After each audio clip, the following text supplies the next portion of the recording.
Welcome. I mean, it's brand new buildings. Still smells of cement here, hey? Listen, I see you guys are spoiled. Such nice digs, eh? Very nice. Glad to be here. You guys got social media burning up. What's the feeling? And once again, I mean, you're wearing that jersey. Congratulations. Launching our relationship with Kappa and really bringing the jerseys to our supporters. What do you think it's going to mean, though, for the next generation? Kappa and Kaiser Chiefs, let's be legends on it. Yeah. And that's what I see for the next generation and the next team here.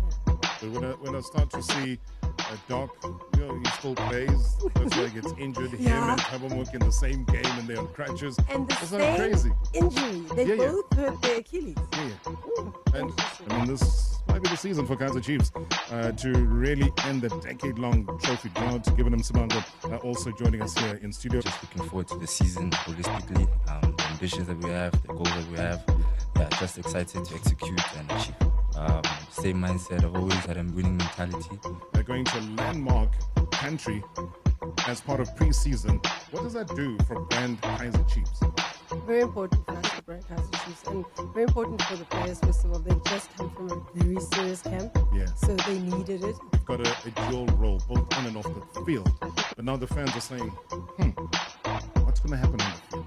But at the same time, obviously, everybody wants to win, and winning sells everything. And that's exactly why you came to Kaiser Chiefs, because of that winning culture. Yeah. Yeah, most definitely. Chiefs is a team with rich history. Amakhosi, Achabulile. And you're allergic to sitting on the bench. Yeah, definitely. You're allergic to Yeah. You know nothing about the bench. Nah. You and the bench are not good friends. No, most definitely. No. No. I'm very allergic to it. Are you allergic? I can see that. I mean, you're gonna get you're gonna get chicken pox. Huh? You're gonna 2 quick questions, just the answer. We got no time left. Jersey number, 25. nickname, Yo. General Tatazonke. Just the one there. sure. That's a long nickname. General Tata Zonke. I mean, it's like you're writing a book now. General Tata Zonke. Let's hope you Tata Zonke.